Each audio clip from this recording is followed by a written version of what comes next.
तर ही दृश्य आहेत थेट बीडमधून जरांगे यांच्याकडून देखील दुग्धाभिषेक केला जातोय। आषाढी एकादशी निमित्त जरांगे यांच्याकडून दुग्धाभिषेक केला जातोय। जरांगेंनी 2 दिवसापूर्वी पंढरपूरमध्ये जाऊन तिथे देखील विठ्ठलाचं दर्शन घेतलेलं होतं। विठ्ठलाला आरक्षणासंदर्भात साकडं घातल्याचं देखील त्यावेळेला जरांगे म्हणालेले होते आणि आज बीडमध्ये जरांगे यांच्या हस्ते मध्यरात्री हा जलाभिषेक आपण केला बघतोय। दुग्धाभिषेक सुरू आहे। आषाढी एकादशीच्या या शुभ मुहूर्तावर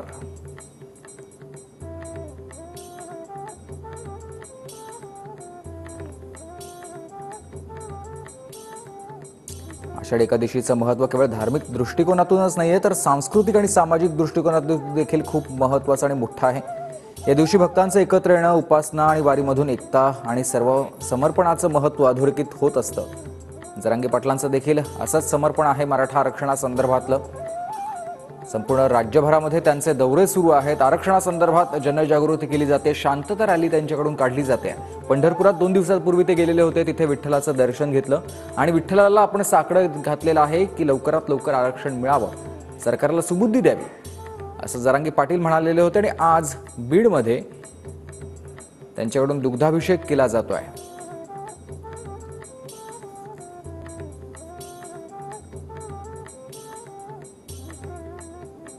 नारायणगडावर आहेत मनोज जरांगे आणि नारायणगडावर त्यांच्याकडून दुग्धाभिषेक केला जातो। यावेळेला आपण बघतोय भगवी वस्त्र त्यांनी परिधान केलेले आहेत। जलाभिषेक दुग्धाभिषेक करून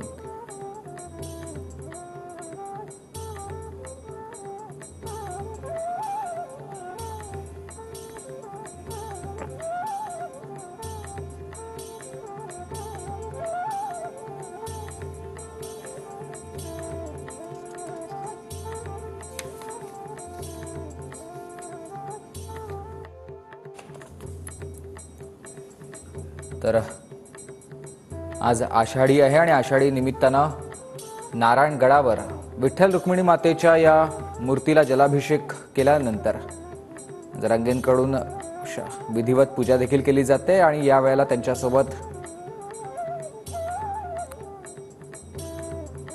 काही नेते देखील उपस्थित असलेले पाहायला मिळतात। मराठा आरक्षणासाठी त्यांचा लढा गेल्या काही महिन्यांपासून सुरू आहे आणि याच लढ्याला यश मिळावं यासाठी पंढरपूरला जाऊन विठ्ठलाला आपण साकडं घातल्याचं त्यांनी सांगितलेलं होतं आणि आज आपण बघतोय विधिवत पूजा केली जाते।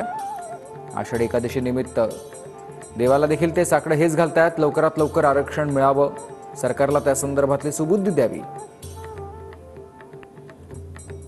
आषाढी एकादशी देवशयनी एकादशी ही हिंदू पंचांगातील एक तिथी आहे आणि हा वारकरी संप्रदायाचा सर्वात मोठा उत्सव आहे।